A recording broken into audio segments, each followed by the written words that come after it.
السلام عليكم ورحمة الله. بسم الله الحمد لله رب العالمين، والعاقبة للمتقين ولا عدوان إلا على الظالمين.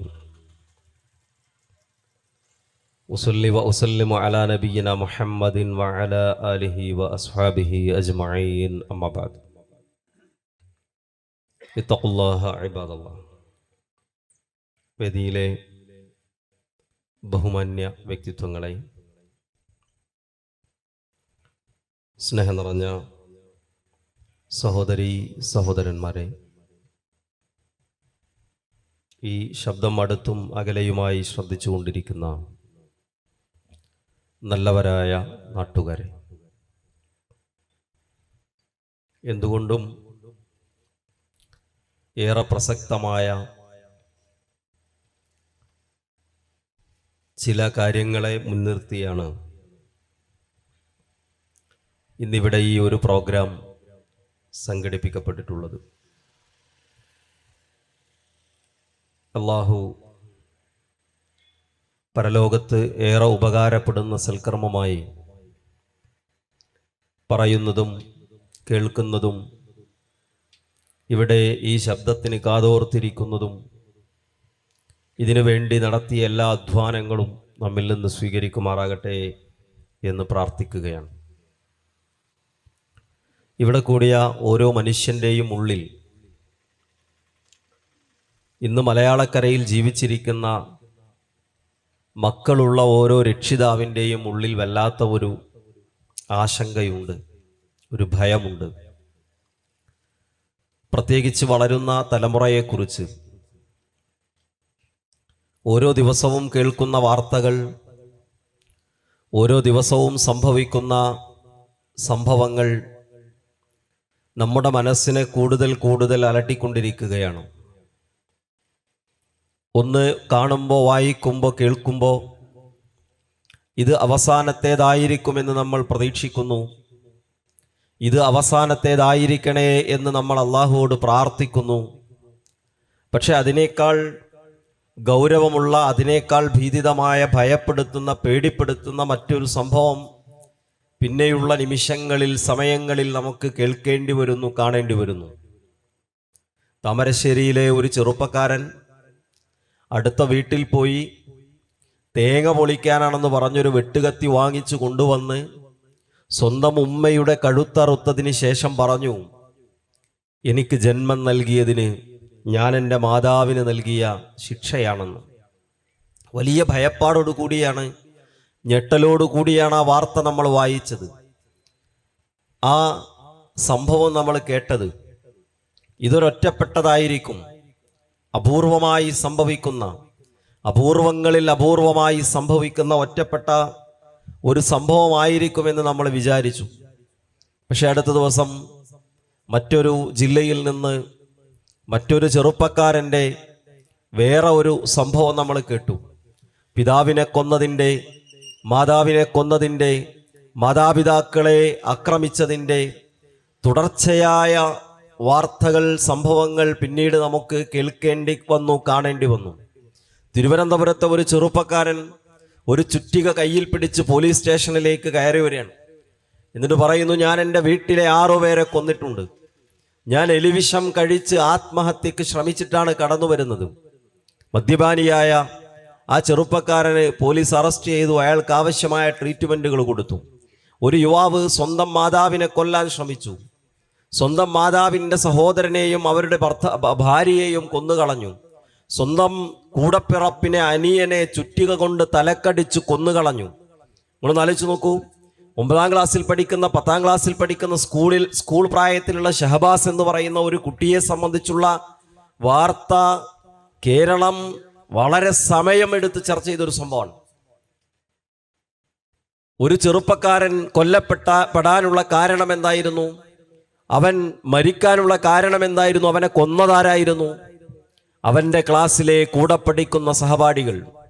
ഇൻസ്റ്റഗ്രാമിലെ chat റൂമിൽ ആ ചെറുപ്പക്കാരൻ, ആ വിദ്യാർത്ഥി, ഒരു ചെറിയ പയ്യൻ കൊല്ലപ്പെട്ടതിന് ശേഷമുള്ള അവൻ്റെ സഹപാഠികളുടെ ചർച്ചയാണ് വലിയ വിവാദങ്ങൾ ഉണ്ടായത്. കൂടുതൽ നമുക്ക് വിഷമമുണ്ടാക്കിയത്.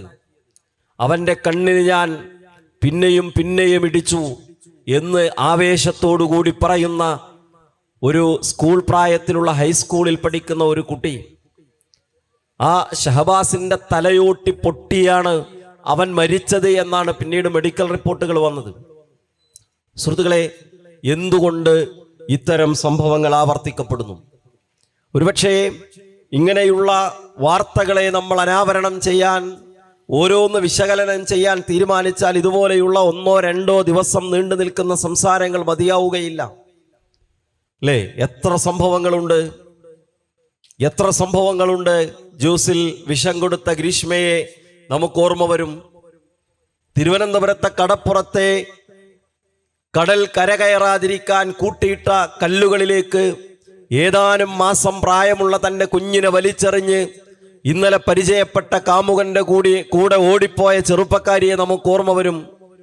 മലപ്പുറം ജില്ലയിലെ ഒരു പുഴയിലേക്ക് തൻ്റെ ബൈക്കും 2 കുട്ടികളും ഒപ്പം തൻ്റെ ഭാര്യയെയും ഒരു ആക്സിഡന്റാണ് എന്ന നാടകം സമൂഹത്തെ തെറ്റിദ്ധരിപ്പിച്ച് പുഴയിലേക്ക് തള്ളിയിട്ട് സ്വന്തം ചോരയിൽ പിറന്ന കുഞ്ഞുങ്ങളെയും സ്വന്തം പുതപ്പിനുകാടെ വർഷങ്ങളോളം ശയിച്ച ഇണയെയും കൊന്നുകളഞ്ഞ ഒരു യുവാവിൻ്റെ സംഭവം നമ്മുടെ മനസ്സിലേക്ക് കടന്നു വരും. ഒരു ഫ്ലാറ്റിൻ്റെ അടുത്ത് നിന്ന് കിട്ടിയ ഒരു ചെറിയ കുഞ്ഞ്, ഏതാനും ദിവസങ്ങൾ മാത്രം പ്രായമുള്ള കുഞ്ഞിൻ്റെ മൃതശരീരം, അതിനെക്കുറിച്ച് അന്വേഷണങ്ങൾ നടന്നപ്പോൾ അതിൻ്റെ അമ്മ ഫ്ലാറ്റിൻ്റെ മുകളിൽ നിന്ന് പ്രസവിച്ചതിന് ശേഷം താഴേക്ക് വലിച്ചെറിഞ്ഞ് കൊലപ്പെടുത്തിയതിൻ്റെ ഹൃദയം നടുങ്ങുന്ന കരളലിയുന്ന വാർത്തകൾ നമ്മുടെ മനസ്സിലേക്ക് കടന്നു വരും. ഇതിങ്ങനെ 1-2 അല്ല, എത്രയോ സംഭവങ്ങളുണ്ട്. ചോദിക്കുന്നത് ആരാണ് പ്രതി എന്ന് ചോദിക്കുമ്പോൾ അവിടെ നമ്മുടെ മനസ്സിലേക്ക് കടന്നു വരുന്ന ഒന്നാമത്തെ ഉത്തരം ലഹരിയാണ്, മദ്യമാണ്, കഞ്ചാവാണ്, മയക്കുമരുന്നാണ്, ലാസലഹരിയാണ്. MDMA പോലെയുള്ള മനുഷ്യരെ അതിവേഗതയിൽ അടിമയാക്കുകയും വളരെ വേഗത്തിൽ മനുഷ്യന്റെ ആന്തരിക അവയവങ്ങൾ നശിപ്പിച്ചു കളയുകയും വളരെ വേഗത്തിൽ മനുഷ്യനെ മരണത്തിലേക്ക് കൊണ്ടെത്തിക്കുകയും ചെയ്യുന്ന സിന്തറ്റിക് ലഹരിയുടെ ഒരുപാട് സംഭവങ്ങൾ നമ്മളിവിടെ കേൾക്കുകയാണ്. ഈ പ്രശ്നങ്ങളെ എല്ലാം നമ്മൾ എടുത്ത് പരിശോധിക്കും. അതിൻ്റെയൊക്കെ പിന്നിൽ ഒളിഞ്ഞും തെളിഞ്ഞും ലഹരികൾക്ക് പങ്കുണ്ട് എന്ന് നമുക്ക് മനസ്സിലാക്കാൻ സാധിക്കും. അത് ഈ സംഭവങ്ങൾക്ക് മാത്രമല്ല, ലഹരി ഇവിടെ ഉണ്ടാക്കുന്ന പ്രശ്നങ്ങൾ എന്തൊക്കെയാണ്? ഇവിടെ സംഭവിച്ചു കൊണ്ടിരിക്കുന്ന എല്ലാ പ്രശ്നങ്ങളുടെയും പിന്നിലെ ഒരു കാരണക്കാരൻ ലഹരിയായിരിക്കും. നോക്കൂ, കേരളത്തിൽ, ലോകത്ത്, ഇന്ത്യ രാജ്യത്ത് നടക്കുന്ന മുഴുവൻ കുറ്റകൃത്യങ്ങളും എടുത്തു പരിശോധിച്ചു നോക്കൂ. കൊലപാതകങ്ങൾ, ആക്രമണങ്ങൾ, എല്ലാം ഏത് തരത്തിലുള്ള കുറ്റകൃത്യങ്ങളാകട്ടെ അതിൻ്റെ 90% ലഹരിക്കടിമപ്പെട്ടവരായിരിക്കും. അതിലെ കുറ്റവാളികൾ 90% ലഹരിക്കടിമപ്പെട്ടവരായിരിക്കും. ഇവിടെ നടക്കുന്ന വാഹനാപകടങ്ങൾ എടുത്ത് പരിശോധിച്ചു നോക്കും. വാഹനാപകടങ്ങളിലെ നടുറോട്ടിൽ ഓരോ ദിവസവും ചിതറിത്തെറിക്കുന്ന മനുഷ്യ ശരീരങ്ങൾ, ചതഞ്ഞരയുന്ന മനുഷ്യന്റെ തലയോടുകൾ, ജീവൻ പൊലിഞ്ഞു പോകുന്ന ആക്സിഡന്റുകൾ, ഓരോന്നെടുത്ത് പരിശോധിച്ചു കഴിഞ്ഞാലും മഹാഭൂരിഭാഗം ആക്സിഡന്റുകളുടെയും പിന്നിലെ കാരണക്കാരൻ ലഹരിയായിരിക്കും. തകർന്നു പോകുന്ന കുടുംബ ബന്ധങ്ങളെ എടുത്ത് പരിശോധിച്ചു നോക്കി. വിവാഹമോചനങ്ങൾ, തകർന്നു പോകുന്ന കുടുംബങ്ങൾ, മാതാപിതാക്കളും മക്കൾക്കുമിടയിൽ സംഭവിക്കുന്ന വലിയ അകൽച്ചകൾ, വലിയ ഒരു ശതമാനത്തിൻ്റെയും പിന്നിലെ കാരണക്കാരൻ ലഹരിയാണ്. ഞാൻ പറയുന്നത് നമ്മുടെ ചെറുപ്പക്കാരുടെ ഭാവിയെ തകർത്തു കളയുക മാത്രമല്ല ലഹരി ചെയ്യുന്നത്. ഈ നാടിനേറെ ഗുണം ചെയ്യേണ്ട, ഈ രാജ്യത്തിന്റെ, ഈ നാടിന്റെ ഭാവിയെ നയിക്കേണ്ട, നിയന്ത്രിക്കേണ്ട, അല്ലേ? ഇന്ത്യ രാജ്യം പാകിസ്ഥാന് ചുട്ട മറുപടി കൊടുത്തു. നമ്മളാലോചിക്കും, എത്ര അഭിമാനത്തോടു കൂടിയാണ് ഓരോ രാജ്യവും തങ്ങൾക്ക് നേരെ വരുന്ന ആക്രമണത്തെ ഇന്ത്യ രാജ്യം അതിനെതിരെ പ്രതികരിച്ചത് എന്ന് ഇന്ത്യൻ ആർമിയെ കുറിച്ച് അഭിമാനം കൊള്ളുന്ന സമയമാണിത്. നാളെ ഈ രാജ്യത്തിന്റെ ആർമിയിലെ അംഗങ്ങളാകേണ്ടവർ, നാളെ ഈ രാജ്യത്തിന്റെ ഭരണസിരാ കേന്ദ്രങ്ങളിൽ ഇതിനെ കൈകാര്യം ചെയ്യേണ്ടവർ, നാളെ ഈ രാജ്യത്തിന്റെ കടിഞ്ഞാൺ കയ്യിലേന്തേണ്ടവർ, നാളെ ഇവിടെ നമ്മളെ ഓരോരുത്തരെയും ജീവിതത്തിന്റെ സായം സന്ധ്യയിലെത്തുമ്പോ നമ്മെ പരിപാലിക്കേണ്ടവർ, നമുക്ക് കാരുണ്യം ചൊരിഞ്ഞു തരേണ്ടവർ, മരണത്തെ മുന്നിൽ കാണുമ്പോ ചുണ്ടിലേക്ക് ഒരിറ്റ് വെള്ളം നനച്ചു തന്ന് ഉപ്പ ലാ ഇലാഹ ഇല്ലല്ലാഹ് പറയൂ, ഉമ്മ ലാ ഇലാഹ ഇല്ലല്ലാഹ് പറയൂ എന്ന് നമ്മൾ പ്രതീക്ഷിക്കുന്ന നമ്മുടെ പ്രിയപ്പെട്ട മക്കൾ ഈ രാജ്യത്തെ ഓരോ സംവിധാനവും നടത്തിക്കൊണ്ടുപോകേണ്ട ആളുകൾ അവരുടെ ഭാവി കരിഞ്ഞു പോവുകയാണ്. വിരിയും മുമ്പേ മൊട്ടിലെ അവർ വാടിപ്പോവുകയാണ്. ആർക്കും ഉപകാരമില്ലാത്തവരായി നമ്മളവരെ കാണുകയാണ്. അമേരിക്കയിലെ പ്രശസ്തമായ ഒരു നഗരത്തിൽ നിന്നുള്ള വീഡിയോ സോഷ്യൽ മീഡിയയിൽ വ്യാപകമായി പ്രചരിച്ചിരുന്നു. ഭയങ്കര ട്രെൻഡിങ് ആയിരുന്നു. എന്താണത്? അവിടെ എഴുന്നേറ്റ് നിൽക്കാൻ കഴിയാത്ത ആളുകൾ, ഓടകളിൽ കിടക്കുന്നവർ, നല്ല ചെറുപ്പക്കാരാണ്, ചെറുപ്പക്കാരികളാണ്, പ്രായം വളരെ ചെറുതാണ്. നിങ്ങളൊന്ന് ആലോചിച്ച് നോക്കിയും, ചെറുപ്പക്കാരായ ആളുകൾക്ക് എഴുന്നേറ്റ് നിൽക്കാൻ വയ്യ. ഓടകളിൽ മലിനജലം കെട്ടിക്കിടക്കുന്ന ഓടകൾക്ക് മുന്നിൽ ആളുകൾ കിടക്കുക. ഒന്നും രണ്ടുമല്ല, നിരവധി ആളുകൾ ആ രാജ്യത്തിന്റെ അയൽ രാജ്യത്ത് നിന്ന് യാതൊരു നിയന്ത്രണവുമില്ലാതെ കടന്നു വരുന്ന മയക്കുമരുന്നുകൾക്ക് അടിമപ്പെട്ട ചെറുപ്പക്കാരുടെ ദയനീയമായ കാഴ്ച നമ്മൾ കാണാം. ഞാൻ പറയുന്നത് ഇതാണ് ഇവിടെ വരാനിരിക്കുന്നത്. നമ്മുടെ രാജ്യത്ത് വരാനിരിക്കുന്നത് ഇതാണ്. ഇവിടെ ഈ സിന്തറ്റിക് ലഹരിക്കൊരു തടസ്സം, ഒരു നിയന്ത്രണം ഏർപ്പെടുത്താൻ നമുക്ക് കഴിഞ്ഞില്ലെങ്കിൽ, ഇവിടെ ലഹരി ഉപയോഗത്തെ പിടിച്ചുകെട്ടാൻ നമുക്ക് സാധിച്ചില്ലെങ്കിൽ, ഇവിടെ മദ്യത്തിന്റെ ഉപയോഗത്തെ നിയന്ത്രിക്കാൻ നമുക്ക് കഴിയാതെ പോയാൽ, ലോകത്തിന്റെ നാനാഭാഗത്ത് ലഹരിക്കടിമപ്പെട്ട് ജീവിതം നശിച്ചു പോയ 100,000 മനുഷ്യന്മാർ ഇവിടെ നമ്മുടെ നാടുകളിൽ, ഈ തളിയങ്ങാടിയിൽ, തൊട്ടടുത്തുള്ള പ്രദേശങ്ങളിൽ, നമ്മുടെ വീടകങ്ങളിൽ ഒക്കെ കടന്നു വരുമെന്നതാണ്, ആ സമീപഭാവിയിൽ സംഭവിക്കുമെന്നാണ് നമ്മൾ മനസ്സിലാക്കേണ്ടത്. ഇവിടെ നോക്കൂ, ആരാണ് ഈ ലഹരിയെ ഇങ്ങനെ പ്രചരിപ്പിക്കുന്നത്? ആരാണ് ഇതിന്റെ കാരണക്കാർ? നമ്മളൊരു ചെറിയ പഠനങ്ങൾക്ക് വിധേയമാക്കിയാൽ ഒന്നാമത്തേത് ഇവിടുത്തെ മീഡിയയാണ്. മീഡിയ എന്നതുകൊണ്ട് ഉദ്ദേശിക്കുന്നത് സോഷ്യൽ മീഡിയ സംവിധാനങ്ങൾ, സിനിമകൾ, വെബ് സീരീസുകൾ, ലോകത്തിന്റെ ഏതു ഭാഗത്തും ഏതു ഭാഷയിലുമുള്ള പലതരത്തിലുള്ള എന്റർടൈൻമെന്റ് സംവിധാനങ്ങളെ ചെറുപ്പക്കാർക്ക് ആസ്വദിക്കാനുള്ള സൗകര്യമുള്ള ഇന്റർനെറ്റ് 5G സംവിധാനം അത്രമേൽ ജനകീയമായിട്ടുള്ള ഒരു രാജ്യത്തും ഒരു സമൂഹത്തിൽ നമ്മൾ ജീവിക്കുമ്പോൾ ഇതിന് യാതൊരുവിധ സെൻസറിങ്ങുമില്ല.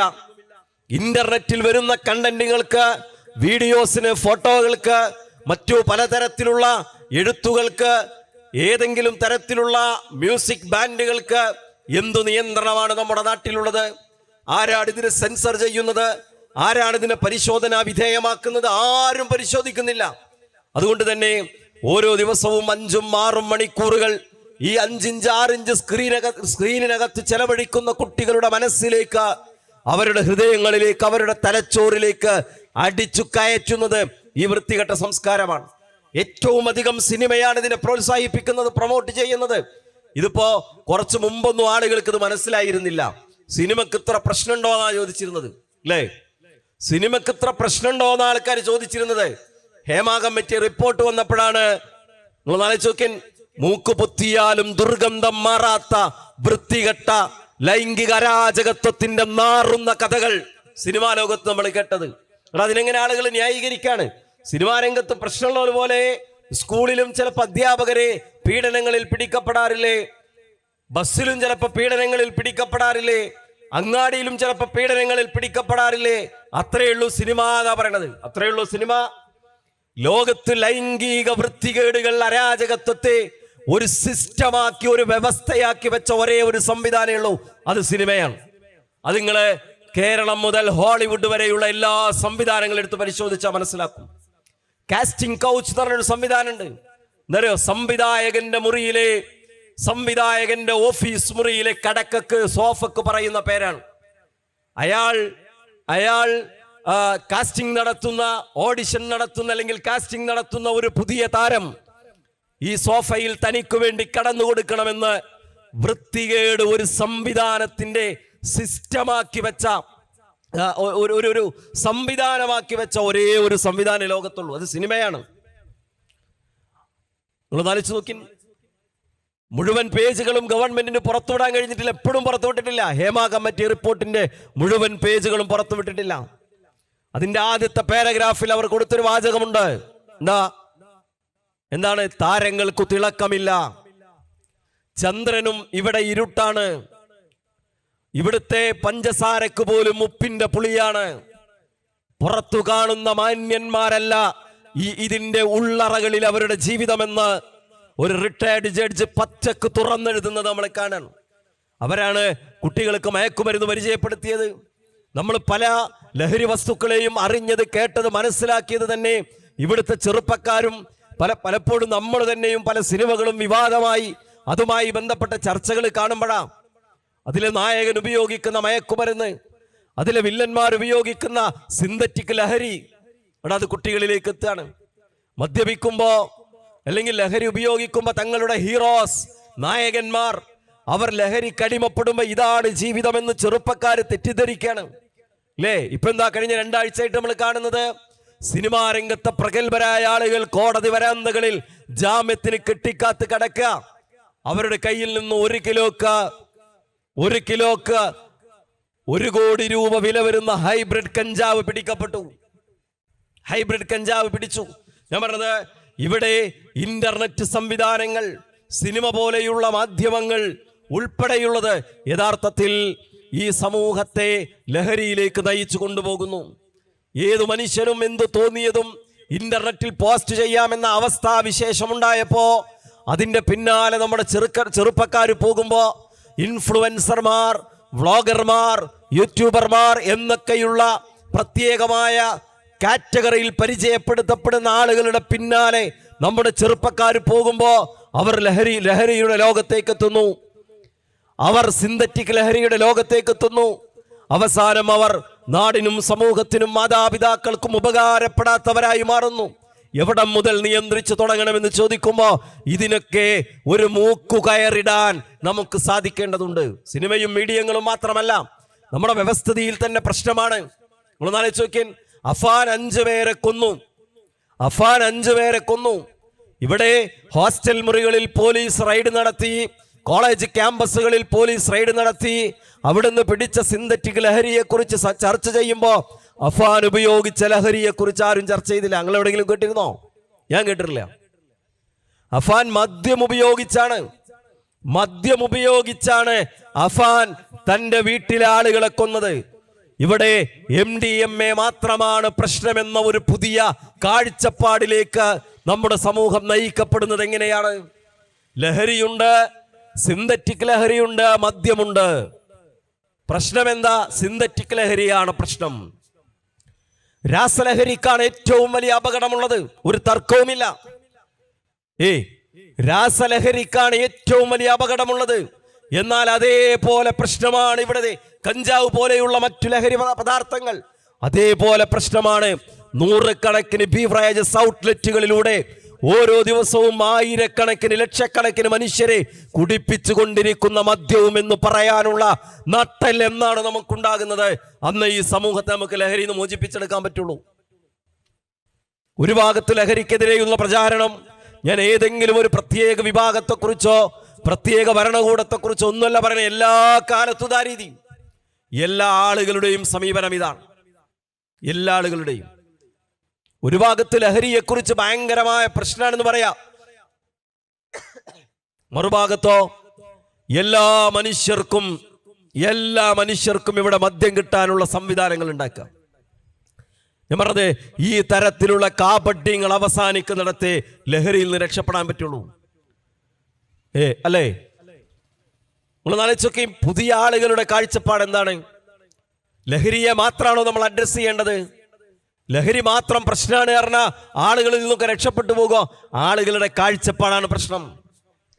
ഇത് നമ്മൾ വളരെ ഗൗരവത്തോടു കൂടി മനസ്സിലാക്കേണ്ട പോയിന്റാ. ആളുകളുടെ കാഴ്ചപ്പാടാണ് പ്രശ്നം. കേരളത്തിലെ അറിയപ്പെട്ട ഒരു സിനിമാ സംവിധായകൻ ഒരു വൃദ്ധസദനത്തിൽ കടന്നു, ഓൾഡ് ഏജ് ഹോമിൽ കടന്നു മരിച്ചു. ഭയങ്കര വിവാദം ഉണ്ടായി കേരളത്തിൽ. നിങ്ങൾ ഓർക്കുണ്ടാവും, ഭയങ്കര വാർത്തായ സംഭവമാണ്. വലിയൊരു ശതമാനം ആളുകൾ വൃദ്ധസദനങ്ങളെ ന്യായീകരിച്ചുകൊണ്ടെന്ന് മീഡിയകളിൽ രംഗത്ത് വന്നു. ജീവിതത്തിന്റെ സായം സന്ധ്യയിൽ മാതാപിതാക്കളെ, മനുഷ്യനെ അയാളുടെ സ്വതന്ത്രമായ ജീവിതത്തിന് തടസ്സമാണെങ്കിൽ അവരെ വൃദ്ധസദനങ്ങളിൽ കൊണ്ടുപോയി ഇടാം, അതൊരു പ്രശ്നമായി കാണണ്ട എന്നിടത്തേക്കാണ് ആളുകൾ മാറുന്നത്. ഒന്ന് ആലോചിച്ച് നോക്കി. ഇത് മാത്രമാണോ ഇപ്പോ അറേഞ്ച്ഡ് മാരേജുകൾ നടക്കുന്നത്? മൊത്തം വിവാഹങ്ങൾ എടുത്തു നോക്കി എത്ര ശതമാനമാണ് രക്ഷിതാക്കൾ ആലോചിച്ച് കല്യാണം നടക്കുന്നത്? ഇന്നലെ ഒരു വീഡിയോ, കുറച്ചു മുമ്പ് ഇതിന് സമാനമായ ഒരു വീഡിയോ, ഒരു ലേഡി ഡോക്ടറുടെ ഒരു സംസാരം. എന്താ പറഞ്ഞറിയോ? 18 വയസ്സിനു താഴെയുള്ള പെൺകുട്ടികൾ അവരുടെ പ്രഗ്നൻസി അബോർട്ട് ചെയ്യാൻ വേണ്ടി ഡോക്ടർമാരെ സമീപിക്കുന്നു. വിവാഹിതരല്ലാത്ത പെൺകുട്ടികൾ ഗർഭിണികളാണ്. ഗർഭം അബോർട്ട് ചെയ്യാൻ, ഗർഭം ഇല്ലാതാക്കി കളയാൻ ഡോക്ടർമാരെ സമീപിക്കുന്ന 18 വയസ്സിനു താഴെയുള്ള പെൺകുട്ടികളുടെ എണ്ണം കൂടി വരുന്നതാണ്. വീഡിയോ എൻ്റെ കയ്യിലുണ്ട്. കഴിഞ്ഞ ദിവസം ഡൽഹിയിലെ നാഷണൽ യൂണിവേഴ്സിറ്റികളെ കുറിച്ച് ഒരു സുഹൃത്ത് പറയണ്ടായി. മുമ്പും ഇത്തരം വിവാദങ്ങൾ ഉണ്ടായിരുന്നു. JNU പോലെയുള്ള, ജാമിയ മില്ലിയ പോലെയുള്ള, ഡൽഹി യൂണിവേഴ്സിറ്റി പോലെയുള്ള സെൻട്രൽ യൂണിവേഴ്സിറ്റികളുടെ പരിസരത്ത് രാജ്യത്ത് അറിയപ്പെട്ട സർവകലാശാലകളോടനുബന്ധിച്ച് മുമ്പ് ഈ ലൈംഗിക അരാജകത്വവുമായി ബന്ധപ്പെട്ട പലതരം വാർത്തകൾ വന്നിരുന്നു. ഇതൊക്കെ ഇങ്ങനെ ഈ കുട്ടികളും മുതിർന്നവരും പ്രായം ചെന്നവരൊക്കെ ഇരിക്കുന്ന ആളുകൾക്കിടയിൽ ഇങ്ങനെ പറയാൻ, സഹോദരിമാരൊക്കെ ഉള്ളിടത്ത് ഇങ്ങനെ ആവർത്തിച്ച് പറയാൻ ഭയങ്കര ബുദ്ധിമുട്ടുണ്ട്. പക്ഷെ പറയാതിരിക്കാൻ നിർവാഹമില്ല. മുമ്പ് പറഞ്ഞത് ഹോസ്റ്റൽ മുറികളോടനുബന്ധിച്ച് ഗർഭനിരോധന ഉറകളുടെ എണ്ണം, ഇതായിരുന്നു ഭയങ്കര ചർച്ച. ഇപ്പോൾ ഒരു സുഹൃത്ത് പറഞ്ഞത്, ഈ സ്ഥാപനങ്ങളൊക്കെ ആയിട്ട് ബന്ധപ്പെട്ട് അടുത്ത് പരിചയമുള്ള ആൾ പറയണത്, ഇവിടെ പലപ്പോഴും കുട്ടികൾ സ്ഥിരമായ കോപ്പർട്ടി പോലെയുള്ള ഗർഭം ധരിക്കാതിരിക്കാനുള്ള സ്ഥിരം സംവിധാനങ്ങൾ കാണണം 4-5 വർഷത്തേക്ക്. വളരെ മാന്യമായി ഈ സ്ഥാപനങ്ങളിലൊക്കെ പോയി പഠിച്ച് മിടുക്കുകളും മിടുക്കന്മാരുമായി വരുന്ന നല്ല കുട്ടികൾ ധാരാളമുണ്ട്. അതിലെ മറന്നുകൊണ്ടല്ല ഞാൻ ഈ സംസാരിക്കുന്നത്. നമ്മുടെ ലഹരി മാത്രമല്ല, ലൈംഗിക അരാജകത്വം ഇവിടെ തകരുന്നു, വ്യാപകമാകുന്നു. ലൈംഗിക അരാജകത്വം ഇവിടെ വ്യാപകമാകുന്നു. ഈ സിനിമകളെയും ഇതുപോലെയുള്ള സംവിധാനങ്ങളെയും കുത്തഴിഞ്ഞ ജീവിതങ്ങളെയൊക്കെ നന്നായി പ്രൊമോട്ട് ചെയ്യുന്ന ഒരാളുടെ ഒരു വീഡിയോ എനിക്കൊരു സുഹൃത്ത് ഒരു അയച്ചു തന്നു. അപ്പോൾ അദ്ദേഹം ഒരുപക്ഷെ ഭയങ്കരമായി ധാരാളം ഫോളോവേഴ്സ് ഉള്ള ഒരു ചെറുപ്പക്കാരൻ, അമേരിക്കൻ മലയാളിയാണെന്ന് എൻ്റെ ഓർമ്മ. അപ്പൊ അദ്ദേഹത്തിന്റെ ഒരു കാഴ്ചപ്പാട് അവതരിപ്പിക്കാൻ എന്താ പറഞ്ഞതറിയോ? അവസാനം മലയാളത്തിൽ ഇറങ്ങിയ 10 സിനിമകളെ കുറിച്ച് അദ്ദേഹം പറയണത്. ആ സിനിമകൾ കണ്ടാൽ കുട്ടികൾക്ക് എന്തു സംഭവിക്കുമെന്ന് അദ്ദേഹം വിലയിരുത്താണ്. 1, കുട്ടികൾ പഠനത്തിൽ പിന്നോട്ട് പോകും. എന്തിനാ പഠിച്ചിട്ട് എന്നൊരു ചോദ്യം ഉണ്ടാവും. നിങ്ങളെ വീട്ടിലൊക്കെ കേൾക്കുന്നുണ്ടാവും. നിങ്ങൾ അത്ര സീരിയസ് ആയി ചിന്തിച്ചിട്ടുണ്ടാവില്ല. സർട്ടിഫിക്കറ്റ് ഉണ്ടായിട്ട് എന്താ കാര്യം എന്നാ കുട്ടികൾ ചോദിക്കുന്നത്. ലഹരിയിൽ മാത്രമല്ല പ്രശ്നം ഞാൻ പറഞ്ഞത്, വിദ്യാഭ്യാസ രംഗത്ത് പോലും ഗുരുതരമായ പ്രശ്നങ്ങളുണ്ട്. എന്തിനു പഠിക്കണം, എന്തിന് സർട്ടിഫിക്കറ്റ് വാങ്ങണം എന്ന് പ്രത്യേകിച്ച് ആൺകുട്ടികൾ ചിന്തിക്കുന്നു. എന്നിട്ട് എല്ലാവരും വേഗം എന്തെങ്കിലും ഒരു കുറച്ച് പൈസ ഉണ്ടാക്കി ചെറിയ കോഴ്സിന്റെ പേരും പറഞ്ഞ് വിദേശ രാജ്യങ്ങളിലേക്ക്, പാശ്ചാത്യൻ രാജ്യങ്ങളിലേക്ക് പോകുന്നു. പാശ്ചാത്യ രാജ്യങ്ങളിൽ പോയി പഠിച്ച് ഭയങ്കര ഗംഭീരായി മടങ്ങി വന്ന എത്ര ആൾക്കാരുണ്ടാവും ഇവിടെ? അവിടുത്തെ ഏറ്റവും മികച്ച സർവകലാശാലകളിൽ നല്ല വലിയ ഫെലോഷിപ്പ് സ്റ്റൈപ്പൻഡ് ഒക്കെ കിട്ടി പഠിക്കുന്ന മിടുക്കരായ ആളുകൾക്ക് അതുകൊണ്ട് ഗുണമുണ്ട്. അല്ലാത്ത ആളുകളോ, അവരെ സംബന്ധിച്ചിടത്തോളം അവർ ആഗ്രഹിക്കുന്നത് പഠനമല്ല. വലിയൊരു ശതമാനം ആളുകൾ, എല്ലാവരും അങ്ങനെ ചിന്തിച്ചിട്ടുണ്ടാവില്ല. കുറെ ആൾക്കാർ ഈ ട്രെൻഡിന്റെ പിന്നാലെ അങ്ങനെ ഓടുകയാണ്. കുറെ ആളുകൾ നമ്മുടെ നാട്ടിലെ പാരലൽ കോളേജുകളെക്കാൾ നിലവാരം കുറഞ്ഞ സ്ഥാപനങ്ങളിൽ പോയി പഠിക്കുന്നു. അവരെന്താ അവിടെ ആഗ്രഹിക്കുന്നത്? ഇവിടുത്തേതുപോലെയുള്ള ഒരു നിയന്ത്രണങ്ങളും അവിടെ ഇല്ല. അവിടെ സർവതന്ത്ര സ്വതന്ത്രരാണ്. നേരം വൈകിയാൽ എന്താ വൈകിയെന്ന് ചോദിക്കാൻ ആളില്ല. അവിടെ ഏതെങ്കിലും ഒരു പെൺകുട്ടിയെ വീട്ടിലേക്ക് കൊണ്ടുവന്നാ പ്രശ്നമില്ല. എല്ലാ കുട്ടികളും അങ്ങനെയാണെന്നല്ല ഞാൻ പറഞ്ഞത്. കുറെ ആൾക്കാരെ അബദ്ധത്തിൽ പോയി പെടുന്നതാണ്. ഇതൊക്കെ ഭയങ്കര സംഭവമാണ്. ഈ പ്രചാരണത്തിൽ വീടുപോയി സംഭവിക്കുന്നതാ. മഹാഭൂരിഭാഗം കുട്ടികളുടെയും പൈസ നഷ്ടപ്പെട്ട്, വഞ്ചിക്കപ്പെട്ട്, കരിയർ പൊളിഞ്ഞ് തകർന്ന് അങ്ങനത്തെ ഒരു ജീവിതത്തിലേക്കാ പോണത്. ഞാൻ പറഞ്ഞത് ലൈംഗിക അരാജകത്വമുണ്ട് ഇവിടെ. വിദ്യാഭ്യാസ രംഗത്ത് തെറ്റായ കാഴ്ചപ്പാടുകളുണ്ട് ഇവിടെ. സാമൂഹിക ഉത്തരവാദിത്തങ്ങളിൽ നിന്ന് കുട്ടികൾ ഒളിച്ചോടുന്നു. പുതിയ കാലത്തെ നമ്മുടെ വീട്ടുകളിലെ, നമ്മുടെ നാട്ടിലെ ചെറുപ്പക്കാരെങ്ങളൊന്നും എടുത്ത് പരിശോധിച്ചു നോക്കി. രാത്രി 2 മണി വരെ 3 മണി വരെ ഉറക്കമൊഴിച്ചിരിക്കുന്നു. രാവിലെ വൈകുന്നേരം വരെ ഉച്ചവരെ കിടന്നുറങ്ങുന്നു. അല്ലേ? വൃത്തി എന്നതിന് പരിഗണന കൊടുക്കാത്ത ഒരു തലമുറ ഇവിടെ വളർന്നു വരുന്നു. മാന്യമായി മുടി ചീകുന്നവൻ തന്ത വൈബാണ് എന്ന ഒരു പുതിയ നരേശനിലേക്ക് നമ്മുടെ ചെറുപ്പക്കാർ എത്തിപ്പെട്ടത് എങ്ങനെയാണ്? ഡ്രസ്സ് മുഷിഞ്ഞ പ്രശ്നമില്ല, വൃത്തി ആവശ്യമില്ല എന്നൊക്കെ അദ്ദേഹം ആള് 10ഓളം കാരണങ്ങൾ വിശദീകരിച്ചു പറയേണ്ടത്. ഇതൊക്കെ സിനിമകൾ പഠിപ്പിച്ചതാ. ഞാൻ പറഞ്ഞത് പുതിയ ആളുകളുടെ ജീവിത കാഴ്ചപ്പാട് തന്നെ മാറി. എന്നിട്ട് ആ തെറ്റായ കാഴ്ചപ്പാടുകളെ ഒരു ഭാഗത്ത് ആളുകൾ പ്രോത്സാഹിപ്പിക്കാം. എന്താ പ്രോത്സാഹിപ്പിക്കുന്നത്? കുട്ടികളുടെ അവകാശമാണ് അവർക്ക് വലുത്, കുട്ടികളുടെ സ്വാതന്ത്ര്യമാണ് അവർക്ക് വലുത്. ഇവിടെ ഇരിക്കണ ഈ സദസ്സിലിരിക്കുന്ന എല്ലാ കുട്ടികളും കേട്ട ചില പദപ്രയോഗങ്ങളുണ്ട്. നമ്മുടെ വിസ്ഡം ഇസ്ലാമിക് ഓർഗനൈസേഷന്റെ വേദികളിൽ നമ്മൾ ആവർത്തിച്ചു പറയാറുണ്ട്. അപകടകരമായ ഒരു ചിന്താ രീതിയാണ് സൂചിപ്പിക്കുന്നത്. എന്താണത്? My body my choice, my body my right, my body my rules. എന്റെ ശരീരം എന്റെ അവകാശം, എന്റെ ശരീരം എന്റെ നിയമം, എന്റെ ശരീരം എന്റെ ഇഷ്ടം, ഇതെന്റെ ഇഷ്ടമാണ്. ആ ഇഷ്ടത്തിന് ആരും എതിരാകാൻ പാടില്ല.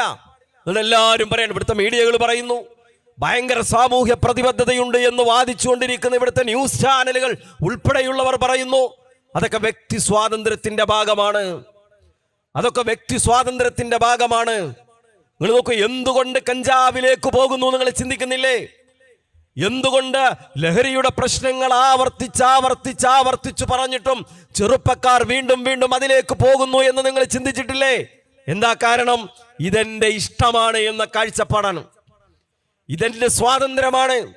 എന്റെ സ്വാതന്ത്ര്യത്തിൽ എന്തിനാ വാപ്പ കൈയിടുന്നത്? എന്റെ സ്വാതന്ത്ര്യത്തിൽ എന്തിനാ ഉമ്മ ഇടപെടുന്നത്? എന്റെ ഇഷ്ടങ്ങൾക്ക് എന്തിനാ സമൂഹം ഇടപെടുന്നത്? സമൂഹം എങ്ങനെ ചിന്തിച്ചാ എനിക്കെന്താ? വാപ്പ എങ്ങനെ ചിന്തിച്ചാ എനിക്കെന്താ? അധ്യാപകർ എന്ന് പറഞ്ഞാൽ എനിക്കെന്താ? ഇത് എന്റെ ഇഷ്ടമാണ്. ഇതാണ് ആളുകളുടെ കാഴ്ചപ്പാട്. ജീവിതം കുറച്ചേ ഉള്ളൂ, അതുകൊണ്ട് പരമാവധി അടിച്ചു പൊളിക്കണം. നിങ്ങൾ നോക്കേ, MDMA ഉപയോഗിച്ച് നിന്റെ കരൾ അടിച്ചു പോകും, കരിഞ്ഞു പോകുന്നു പറഞ്ഞ് ഒരു കുട്ടിയെ അതിൽ നിന്ന് പിന്തിരിപ്പിക്കാൻ കഴിയില്ലെന്നാ ഞാൻ പറഞ്ഞത്. എന്താ അതിന്റെ മറുപടി പറയാ?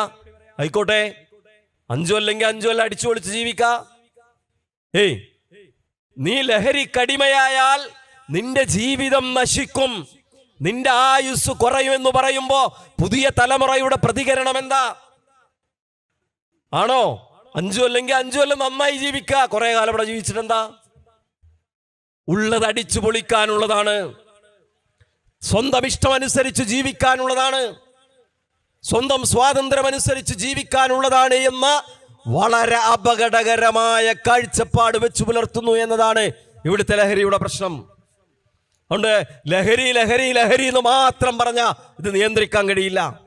ഒരു ഭാഗത്ത് ലഹരിക്കെതിരെ പറയുന്നു, മറുഭാഗത്ത് നൈറ്റ് ലൈഫിന് അനുവാദം കൊടുക്കുന്നു. അല്ലേ? കേരളത്തിലെ പല ബീച്ചുകളിലും നൈറ്റ് ലൈഫ് ഉണ്ട്. തിരുവനന്തപുരത്ത് മാനവീയം വീതി എന്ന് പറയുന്ന ഏതാനും 200-300 മീറ്റർ വരുന്ന ഒരു സ്ഥലമുണ്ട്. അവിടെ നമ്മുടെ ഗവൺമെന്റ് ഔദ്യോഗികമായി നൈറ്റ് ലൈഫിന് തുറന്നു കൊടുത്തിരിക്കുക. എന്താ നൈറ്റ് ലൈഫ്? രാത്രി വീട്ടിൽ പോണ്ട, അവിടെ ഇങ്ങനെ കഴിഞ്ഞുവിടുക. അവിടെ ആൺകുട്ടികളും പെൺകുട്ടികളും ഉണ്ടാകും. ഏതാ ഇവര്? ഭാര്യ ഭർത്താക്കന്മാരാണോ? അല്ല. ഇവര് സഹോദരി സഹോദരന്മാരാണോ? അല്ല. നാളെ ഈ ആൺകുട്ടി ഇതേ പെൺകുട്ടിനേറ്റാണോ വരിക? അല്ല. നാളെ ഈ പെൺകുട്ടി ഇതേ ആൺകുട്ടിനേറ്റാണോ വരിക? അല്ല. ഇതെന്റെ ബെസ്റ്റിയാണ്, ഇതെന്റെ ലവറാണ്, എന്താ ഞങ്ങൾ തമ്മിൽ റിലേഷൻഷിപ്പിലാണ്. സിറ്റുവേഷൻഷിപ്പ് എന്നാ പറയാം. നിങ്ങൾ കേട്ടിട്ടുണ്ടോ അറിയില്ല? സിറ്റുവേഷൻഷിപ്പ്. ഓരോ സിറ്റുവേഷനിലും ഒരു പങ്കാളി. ബസ് സ്റ്റാൻഡിൽ ബസ് കാത്തുക്കളോടത്ത് ഒരാള്, കോളേജിലെത്തിയ വേറൊരാള്, ജോലി സ്ഥലത്താണെങ്കിൽ വേറൊരാള്. വൃത്തികെട്ട ജീവിതമാണ് സുഹൃത്തുക്കളെ. എന്ന് പറഞ്ഞാൽ ആസ്വദിക്കാവുന്നതിന്റെ പരമാവധി ആസ്വദിക്കുക. ഇതാണ് കാഴ്ചപ്പാട്. തിരുവനന്തപുരത്ത് വിസ്ഡം സ്റ്റുഡൻസ് സംഘടിപ്പിച്ച പ്രോഫ് കോഡുമായി ബന്ധപ്പെട്ട അവിടുത്തെ നമ്മുടെ അതിന്റെ ക്യാമ്പുകളിലൊക്കെ പങ്കെടുത്ത് അതിന്റെ കുട്ടികളെ ക്ഷണിക്കാനൊക്കെ പോയൊരു സുഹൃത്ത് പറയണ്ടായി, ഞാൻ 2 മണിക്കാണ് ഹോസ്റ്റലുകളിലേക്ക് പോയിരുന്നത്. 2 മണിക്ക്, രാത്രി പുലർച്ചെ 2 മണിക്ക്. എന്താ കാരണം? കുട്ടികളെ പുറത്ത് കറങ്ങലൊക്കെ കഴിഞ്ഞ് ഹോസ്റ്റലിൽ എത്തുന്ന സമയം, പുറത്ത് വീടെടുത്തൊക്കെ താമസിക്കുന്ന വീട്ടിലേക്ക് എത്തുന്ന സമയം 2 മണിയായിരിക്കും, 3 മണിയായിരിക്കും. എന്നിട്ട് രാവിലെ 12 മണി വരെ കടന്നുറങ്ങും. ഇതാണ് രീതി. അപ്പോൾ ഒരു പോയിന്റ് എടുത്ത് അതിനെ ചർച്ച ചെയ്യലല്ല. വൃദ്ധസദനം എന്ന് പറയുമ്പോൾ വൃദ്ധസദനം നമ്മളിങ്ങനെ ഡിസ്കസ് ചെയ്യും. ലഹരി എന്ന് പറയുമ്പോൾ ലഹരി നമ്മളിങ്ങനെ ചർച്ച ചെയ്യും. വയലൻസ് എന്ന് പറയുമ്പോൾ വയലൻസ് നമ്മളിങ്ങനെ ഡിസ്കസ് ചെയ്യും. അല്ലേ? ഇപ്പൊ എല്ലാവരും ഒരു കോമൺ തീരുമാനത്തിലേക്ക് എത്തി കുട്ടികളെ വയലൻസ് പഠിപ്പിക്കുന്ന സിനിമയാണെന്ന്. അത് നമ്മുടെ എല്ലാതും കൂട്ടിവെച്ച് നമ്മൾ ഡിസ്കസ് ചെയ്യണം. ഞാൻ ഇതെല്ലാം ഒരുമിച്ച് വെച്ച് ചർച്ച ചെയ്യണം. നമ്മുടെ ചെറുപ്പക്കാരുടെ കാഴ്ചപ്പാടിനെയാണ് നമ്മൾ തിരുത്തേണ്ടത്. ജീവിതം അടിച്ചു പൊളിക്കാനുള്ളതല്ല എന്ന് അവരുടെ മനസ്സിലേക്ക് നമ്മൾ പകർന്നു കൊടുക്കണം. എന്റെ ഇഷ്ടവും എന്റെ സ്വാതന്ത്ര്യവും എന്ന കാഴ്ചപ്പാടിനെ നമ്മൾ തിരുത്തണം. ജീവിതം ഒന്നല്ലേ ഉള്ളൂ, അത് പരമാവധി ആസ്വദിക്കാമെന്ന ഒരു നിലപാട് നമ്മുടെ കുട്ടികൾ, മുതിർന്നവർ ആരാണോ അവർ നിലനിർത്തുന്ന കാലത്തോളം ഈ ലഹരിയെ തിരുത്താൻ നമുക്ക് കഴിയില്ല, ഈ വയലൻസിനെ തിരുത്താൻ നമുക്ക് കഴിയില്ല. സ്വന്തം വാപ്പാനെ കൊല്ലുന്ന മക്കൾ ഇനിയുണ്ടാകും, സ്വന്തം ഉമ്മയുടെ കഴുത്തിറക്കുന്ന മക്കൾ ഇനിയും ഉണ്ടാകും. വീട്ടിലാളുകളെ അടിച്ചു കൊല്ലുന്നവന്റെ സംസ്കാരം ഇനിയും ഇവിടെ പെരുകും. വൃദ്ധസദനങ്ങളിൽ മക്കൾ മാതാപിതാക്കളെ കൊണ്ടുപോയി എറിയും. അറിയോ ഇതിന്റെ ഒരു ഭാവി എന്താ? ഭയങ്കരമായി വിശദീകരിക്കേണ്ട ഏരിയകളാണ്. ഇതിന്റെ ഒരു ഭാവി എന്താ? ഞാൻ ഫ്രാൻസിൽ കുറെ കാലം ജീവിച്ചൊരു ചെറുപ്പക്കാരൻ, അയാളിങ്ങനെ ഒരു ഇന്റർവ്യൂ കൊടുക്കുന്നത് കണ്ടു. എന്താ അവിടുത്തെ അവസ്ഥ വിശദീകരിക്കണം. ഫ്രാൻസ് എന്ന് പറഞ്ഞാൽ നമ്മൾ ഈ പറഞ്ഞ എൻ്റെ ജീവിതം എൻ്റെ ഇഷ്ടമെന്ന് ആ സ്വതന്ത്ര കാഴ്ചപ്പാട് വ്യാപകമായി അനുവദിച്ചു കൊടുത്തൊരു രാജ്യമാണ്. ലിബറലുകളുടെ കളിത്തൊട്ടിൽ നിന്നാണ് ഫ്രാൻസ് അറിയപ്പെടുക. എല്ലാ മനുഷ്യന് തോന്നിയതൊക്കെ ചെയ്യാം, നിയമവിരുദ്ധാകാതിരുന്നാൽ മതി. മനസ്സിലായില്ലേ? അപ്പൊ അവിടെ ജീവിച്ച ഒരാൾ പറയണേ, അവിടുത്തെ അനുഭവങ്ങൾ അയാൾ പങ്കുവെക്കുക. അയാൾ പറയണേ, നമ്മളവിടെ ഹൈപ്പർ മാർക്കറ്റുകളിൽ സൂപ്പർ മാർക്കറ്റുകളിലൊക്കെ പോയാൽ വൃദ്ധരായ ആളുകൾ ഇങ്ങനെ വരും, വളരെ പ്രായം ചെന്ന ആളുകൾ. അവർ ട്രോളികളിലേക്ക് ഇങ്ങനെ സാധനങ്ങൾ എടുത്തു വെക്കും. ഊന്നുവടിയായിട്ടാണ് അവർ വരിക. അവരെന്തിനാ സാധനങ്ങൾ വാങ്ങിക്കുന്നത്? അവരുടെ മക്കളെവിടെ? അവരുടെ പേരമക്കളെവിടെ? എന്റെ ജീവിതം സൗകര്യപ്രദമാകാൻ മാതാപിതാക്കൾ തടസ്സാണെങ്കിൽ അവൻ വേറെ വീട് വെച്ച് പോവും. എന്റെ ഇഷ്ടത്തിന് മാതാപിതാക്കളുടെ വൃദ്ധരായ വാർദ്ധക്യത്തിലെത്തിയ മാതാപിതാക്കൾ തടസ്സമാകരുത് എന്നാണ് ചിന്തിക്കുന്നത്. അയാൾ പറയണ അവിടെ ഒരു സംഭവം ഉണ്ടായതാണ്. ഒരിക്കൽ അവിടുത്തെ വാട്ടർ ബില്ല്, കറണ്ട് ബില്ല് ഇതെല്ലാം ബാങ്ക് അക്കൗണ്ടിൽ നിന്ന് ഇങ്ങനെ ഡിഡക്റ്റ് ആയി പോവുക. ബാങ്ക് അക്കൗണ്ടിൽ നിന്ന് ഇങ്ങനെ കട്ടായി പോവും. അങ്ങനെ ഒരാൾക്ക് അയാളുടെ ഏതോ ഒരു ബില്ല് കുറെ മാസങ്ങളായി വരുന്നില്ല. അങ്ങനെ ഇവർ അന്വേഷിച്ചു പോയി, ഇയാൾ എന്താ ഈ ഫീസ് അടക്കാത്ത, ബില്ലടക്കാത്തത്? അവർക്ക് എന്താ കാണാൻ കഴിഞ്ഞെന്നറിയോ? വീടിനകത്ത് മരിച്ച് മാംസവും തൊലിയുമെല്ലാം ദ്രവിച്ച് കിടക്കുന്ന ഒരു എല്ലിൻ കൂട് മാത്രം. അഥവാ അയാളുടെ എത്രയോ കാലമായി മരിച്ചിട്ട് അയാളുടെ ബാങ്കിൽ നിന്ന് ഇങ്ങനെ പൈസ ഇങ്ങനെ കട്ടായിപ്പോയി, ബാലൻസും തീർന്ന്, പിന്നെയും കുറച്ചു കാലം കാണാതിരുന്നപ്പോഴാണ്, പൈസ വരാതിരുന്നപ്പോൾ അവർ അന്വേഷിച്ചു വരുന്നത്. ഞാൻ ചോദിക്കുന്നത്, അയാളുടെ മക്കൾ എവിടെയായിരിക്കും? അയാളുടെ പേരക്കുട്ടികൾ എവിടെയായിരിക്കും? അയാളുടെ അയൽവാസികൾ എവിടെയായിരിക്കും? അയാളുടെ കുടുംബ ബന്ധുക്കൾ എവിടെയായിരിക്കും? സുഹൃത്തുക്കളെ, ഈ ഒരു ജീവിത സംസ്കാരത്തിലേക്ക് നമ്മളിങ്ങനെ പതുക്കെ പതുക്കെ പതുക്കെ പോവുകയാണ്.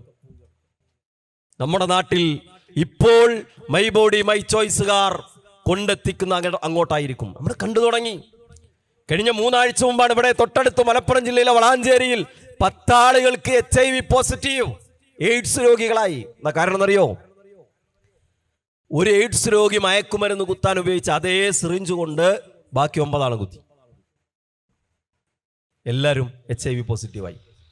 അങ്ങനെ മാത്രമല്ല, നിങ്ങൾ നോക്കി, 2024 അല്ലെങ്കിൽ 23 ജൂലൈ മാസത്തിൽ കേരളത്തിലെ 2 പ്രധാന ചാനലുകൾ ഒരു വാർത്ത പുറത്തുവിട്ടിരുന്നു. കേരളത്തിൽ എയ്ഡ്സ് രോഗികളുടെ എണ്ണം പെരുകുന്നു. കേരളത്തിൽ എയ്ഡ്സ് രോഗികളുടെ എണ്ണം പെരുകുന്നു. 6 ഇരട്ടിയാണ് വർദ്ധിച്ചത്. 6 ഇരട്ടി. അല്ലേ? തോന്നിയ പോലെ ജീവിക്കാന്ന് പറയണ്ടല്ലോ. അല്ലേ? ലെസ്ബിയനുമാകാം, ഗേയുമാകാം. ആണിനെ കല്യാണം കഴിക്കാം, പെണ്ണിന് പെണ്ണിനെയും കല്യാണം കഴിക്കാം. ലോകത്തെ ഏറ്റവും അധികം ലൈംഗിക രോഗം വരുന്നത് ഈ ടീമിനാ. സ്വവർഗരതിയുടെ ആളുകൾക്കാ. കേരളത്തിലെയും കണക്കുകൾ അതാ പറഞ്ഞത്. കുത്തഴിഞ്ഞ ജീവിതത്തിലേക്ക് ഒരു സമൂഹത്തെ തള്ളിവിടുമ്പോ ഇപ്പൊ നമ്മൾ ലഹരി ഡിസ്കസ് ചെയ്യുന്നത് പോലെ, ചർച്ച ചെയ്യുന്നത് പോലെ, നാളെ ഇനിയും പലതും നമുക്ക് ചർച്ച ചെയ്യാനുണ്ടാകും. അതുകൊണ്ട് ഇതിനൊക്കെ ഒരു നിയന്ത്രണമാണ് ഉണ്ടാകേണ്ടത്. മനുഷ്യനെ സംബന്ധിച്ചിടത്തോളം അയാൾ തോന്നിയതുപോലെ ജീവിക്കേണ്ടവനല്ല. മനുഷ്യനെ സംബന്ധിച്ചിടത്തോളം അവനക്കൊരു ജീവിതത്തെ മാത്രം അഭിമുഖീകരിച്ചാൽ പോരാ. അല്ലേ? ഇസ്ലാമിക സമൂഹത്തിൽ എന്തുകൊണ്ട് വൃദ്ധസദനങ്ങളുടെ എണ്ണം കുറഞ്ഞു? ഇസ്ലാമിക സമൂഹത്തിൽ എന്തുകൊണ്ട് ആത്മഹത്യകളുടെ എണ്ണം കുറയുന്നു? അല്ലെ, ഇന്ത്യ രാജ്യം തന്നെ എടുത്തു നോക്കിയാൽ ഏറ്റവും കുറച്ച് ആത്മഹത്യയുള്ള ജില്ല പക്ഷേ മലപ്പുറം ജില്ല ആയിരിക്കും. കേരളം എടുത്തു നോക്കിയാൽ വൃദ്ധസദനങ്ങൾ ഇല്ലാത്ത ജില്ല, കുറഞ്ഞ ജില്ല, ഇല്ലാത്തെന്ന് പറയില്ല, കുറച്ച് കഴിയുമ്പോൾ അതൊക്കെ വരും, അത് മലപ്പുറമായിരിക്കും. ഇന്ത്യയിൽ തന്നെ ഏറ്റവും കൂടുതൽ ആത്മഹത്യയുള്ള ജില്ല പ്രദേശം എന്ന് പറയുന്നത് കൊല്ലമാണ്, ഇന്ത്യ രാജ്യത്ത്. എന്തുകൊണ്ടാണ് വൃദ്ധസദനങ്ങൾ കുറയുന്നത്? എന്തുകൊണ്ടാണ് ആത്മഹത്യകൾ കുറയുന്നത്? മനുഷ്യന് 2 ജീവിതമുണ്ട് എന്ന വിശ്വാസം ഉള്ളിലുള്ളത് കൊണ്ടാണ്. അല്ലേ, മനുഷ്യന് മറ്റൊരു ജീവിതം കൂടി വരാനുണ്ട് എന്ന ചിന്ത ഉള്ളത് കൊണ്ടാണ്. വിശുദ്ധ ഖുർആൻ ആവർത്തിച്ചു പറഞ്ഞു. ഖുർആനിലെ 6000 ചില്ലാനം വരുന്ന ആയത്തുകളിൽ 2000-ലധികം ആയത്തുകളും വത്തഖൂ യൗമൻ, മനുഷ്യരെ നിങ്ങളൊരു ദിവസത്തെ പേടിക്കണേ, വഖ്ശൗ യൗമൻ, നിങ്ങളൊരു ദിവസത്തെ ഭയപ്പെടണേ. അല്ലേ, ആവർത്തിച്ചു പറഞ്ഞു. ഇൻ കുൻതും ഫീ റൈബിൻ മിനൽ ബഅസ്, നിങ്ങൾക്ക് പരലോകത്തെക്കുറിച്ച് വല്ല സംശയവുമുണ്ടോ? ഉദാഹരണ സഹിതം കാര്യകാരണങ്ങൾ വെച്ച് വിശുദ്ധ ഖുർആൻ നമ്മുടെ മുന്നിൽ പരലോകത്ത് അവതരിപ്പിക്കാൻ. അൽ ബഅസ്, പരലോകത്തെക്കുറിച്ചാണ് ഖുർആൻ ആ വാക്ക് ഉപയോഗിച്ചത്. യൗമുൽ ഖിയാമ, പരലോകത്തെക്കുറിച്ചാണ് പറയുന്നത്. ദാറുൽ ആഖിറ, പരലോകത്തെക്കുറിച്ചാണ് പറയുന്നത്. അൽ ഖാരിഅ, പരലോകത്തെക്കുറിച്ചാണ് പറയുന്നത്. അസ്വാഹ, പരലോകത്തെക്കുറിച്ചാണ് പറയുന്നത്. അത്വാമ്മത്തുൽ കുബ്ര, പരലോകത്തെക്കുറിച്ചാണ് പറയുന്നത്. യൗമുൻ വഈദ്, കരാർ ചെയ്യപ്പെട്ട ദിവസമെന്ന് പരലോകത്തെക്കുറിച്ചാണ് പറയുന്നത്. യൗമുൻ നസ്ർ, പ്രയാസകരമായ ദിവസമെന്ന് ഖുർആൻ പരലോകത്തെക്കുറിച്ചാണ് പറയുന്നത്. യൗമുത് തഗാബുൻ എന്ന് പരലോകത്തെക്കുറിച്ചാണ് പറയുന്നത്. ഒരുപാട് പേരുകളിൽ ആവർത്തിച്ച് വത്തഖൂ യൗമൻ തുർജഊന ഫീഹി ഇലല്ലാഹ്, അല്ലാഹുവിലേക്ക് നിങ്ങൾ മടക്കപ്പെടുന്ന ദിവസത്തെ നിങ്ങൾ ഭയപ്പെടണേ എന്ന്, സൂക്ഷിക്കണേ എന്ന് അല്ലാഹു ആവർത്തിച്ച് നമ്മെ ഓർമ്മപ്പെടുത്താണ്. അതുകൊണ്ട് കുറച്ചു കാലങ്ങളുള്ളത് അടിച്ചു പൊളിക്കാം എന്നല്ല ചിന്തിക്കേണ്ടത്. സഹോദരങ്ങളെ, മരണാനന്തരം ഒരു ജീവിതമുണ്ട്. മരണത്തിനപ്പുറം ഒരു ജീവിതം മനുഷ്യന് വരാനുണ്ട്. ആ ജീവിതത്തിലെ വിജയമാണ് ആത്യന്തിക വിജയം എന്ന് പറയുന്നത്. സക്സസ്ഫുൾ ലൈഫ്, ഇതാണ് ആളുകളുടെ ചർച്ചാ പോയിന്റ്. എങ്ങനെ ജീവിതം സക്സസ്ഫുൾ ആക്കാന്നാണ്. ആരുടെ ജീവിതമാണ് സക്സസ്ഫുൾ ആകുന്നത്? ആരുടെ ജീവിതമാണ് സക്സസ്ഫുൾ ആകുന്നത്? നമ്മുടെ മോട്ടിവേഷണൽ ട്രെയിനർമാർ വഴിതെറ്റിക്കുകയാണ്. എല്ലാവരും ഞാൻ ആക്ഷേപിക്കുന്നില്ല, അല്ലേ? മാസം 2 ലക്ഷം, 3 ലക്ഷം, 5 ലക്ഷം വരുമാനമുണ്ടായാൽ ജീവിതം സക്സസ്ഫുൾ ആകുമോ? അങ്ങനെയുള്ള എല്ലാവർക്കും ഇവിടെ സമാധാനം അനുഭവിക്കണില്ലല്ലോ. ഉയർന്ന ഒരു പൊസിഷനിലെത്തിയാൽ രാജ്യത്തിന്റെ ഭരണസിരാ കേന്ദ്രങ്ങളിലെ, അല്ലേ, അല്ലെങ്കിൽ ലക്ഷക്കണക്കിന് കോടിക്കണക്കിന് മനുഷ്യരെ സ്വാധീനിക്കുന്ന സോഷ്യൽ മീഡിയയിലെ താരമായാൽ ജീവിതം സക്സസ്ഫുൾ ആകുമോ? ആവൂല. നരകത്തിൽ നിന്ന് രക്ഷപ്പെടണം. വമൻ സുഹ്സിഹ അനിന്നാർ, അല്ലേ, നരകത്തിൽ നിന്ന് രക്ഷപ്പെട്ട മനുഷ്യനെ കുറിച്ച് ഖുർആൻ പറഞ്ഞത് ഫഖദ് ഫാസ്, അവന്റെ ജീവിതം സക്സസ്ഫുള്ളാ. അതാണ് വിജയകരമായ ജീവിതം. സ്വർഗത്തിൽ ഒരു ചാട്ടവാറ് വെക്കാനുള്ള ഇടമുണ്ടെങ്കിൽ ഖൈറുൽ ലക മിനദ് ദുനിയാ, അല്ലെങ്കിൽ ദുനിയാവും വമിസ്ലുഹാ മഅഹാ, 2 ദുനിയാവ് കിട്ടുന്നതിന് തുല്യമാണ്. ഈ ദുനിയാവ് മുഴുവൻ എടുത്ത് പരിശോധിക്കും, ഇങ്ങനത്തെ 2 എണ്ണം ഒരുമിച്ച് കിട്ടുന്നതിനേക്കാൾ ഉത്തമമാണ് സ്വർഗത്തിലെ ഒരു ചാട്ടവാറ് വെക്കാനുള്ള സ്ഥലം എന്ന പ്രവാചകൻ സല്ലല്ലാഹു അലൈഹി വസല്ലം പഠിപ്പിച്ചത്. സഹോദരങ്ങളെ, മരണാനന്തരം ഒരു ജീവിതമുണ്ട്. അതുകൊണ്ട് ലഹരി നുണയണമെന്ന് ചിന്തിക്കുന്ന മനുഷ്യർ, ലഹരിക്കടിമപ്പെട്ടു പോയ മനുഷ്യർ, ജീവിതത്തിൽ ആസ്വാദനങ്ങളുടെ പിറകെ പോകുന്ന ആളുകൾ ജീവിതത്തിന്റെ ആ ചിന്തകളെ പിടിച്ചു കെട്ടണം. ദേഹേച്ഛക്ക് കടിഞ്ഞാണിടണം. എനിക്ക് തോന്നിയതുപോലെ ജീവിക്കാമെന്ന ആ ആശയത്തെ നിയന്ത്രിക്കണം. അല്ലാഹുവിന് വേണ്ടി ജീവിക്കണം, പരലോകത്തിന് വേണ്ടി ജീവിക്കണം.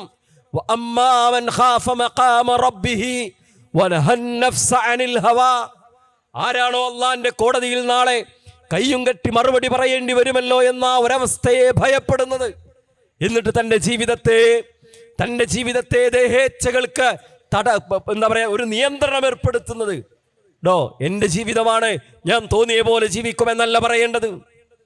എന്റെ സ്വാതന്ത്ര്യമാണ്, ഞാൻ ഇഷ്ടമുള്ളത് ചെയ്യുമെന്നല്ല പറയേണ്ടത്. എനിക്ക് പരലോകത്ത് ഉപകാരപ്പെടുന്നതായിരിക്കണം, എന്റെ സൃഷ്ടാവിന് തൃപ്തിപ്പെടുന്നതായിരിക്കണം. എന്റെ ഐഹിക ജീവിതത്തിൽ എന്ന പോലെ പാരത്രിക ജീവിതത്തിലും എന്റെ വിജയത്തിന് തടസ്സമാകുന്നതാകരുത് എന്ന് ചിന്തിക്കുന്നിടത്താണ് ഒരു മനുഷ്യന്റെ ജീവിതം ഈ ലോകത്തും പരലോകത്തും രക്ഷപ്പെടുന്നത്, അല്ലേ? അതുകൊണ്ടാ പ്രവാചകൻ സല്ലല്ലാഹു അലൈഹി വസല്ലമക്ക് ഇന്ന് നമ്മളിവിടെ പറയുന്ന എല്ലാ പ്രശ്നങ്ങളും അതിൻ്റെ ഏറ്റവും ഉയർന്ന നിലവാരത്തിലുണ്ടായിരുന്ന അറേബ്യൻ ജനതയെ അതിൽ നിന്നെല്ലാം മോചിപ്പിച്ചെടുക്കാൻ സാധിച്ചത്, അതിനെല്ലാം രക്ഷപ്പെടുത്തിയെടുക്കാൻ കഴിഞ്ഞത്. മദ്യമുണ്ടായിരുന്നു അവിടെ, ലൈംഗിക രാജകത്വം ഉണ്ടായിരുന്നു അവിടെ, വയലൻസ് ഉണ്ടായിരുന്നു അവിടെ, യുദ്ധങ്ങൾ ഉണ്ടായിരുന്നു അവിടെ, അല്ലേ? സ്വന്തം കുഞ്ഞുങ്ങളെ കൊന്നുകളയുന്ന അത്ര ക്രൂരമായ മാനസികാവസ്ഥയുടെ ഉടമകളായിരുന്നു അവർ. മോചിപ്പിച്ചെടുത്തില്ലേ? ലഹരി പൂർണ്ണമായി മോചിപ്പിച്ചു.